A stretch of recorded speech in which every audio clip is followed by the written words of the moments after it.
உலக நாயகன் கமலஹாசன் நடிப்பில் வரும் ரம்ஜான் தினத்தன்று திரைக்கு வர இருக்கும் படம் பாபநாசம்.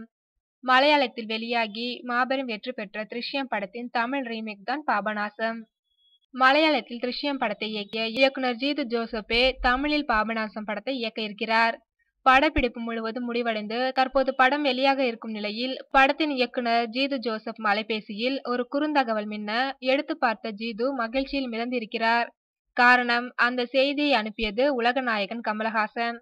படப்பிடிப்பிற்கு முன்பு நிறைய பேர் கமல் படமா, அவர் நிறைய விஷயங்களில் தலையிடுவார் என்று ஜோசப்பை பயமுறுத்தி விட்டனராம்.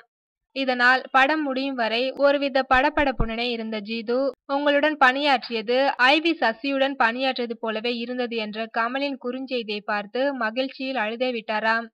மேலும் படப்பிடிப்பின் போது ஒரு சில ஆலோசனைகள் சொன்னது தவிர வேறு எதிலும் கமல் தலையிடவில்லை என்று உலக நாயகனின் பெருந்தன்மையை பற்றி புகழ்ந்து கூறியுள்ளார் ஜீது.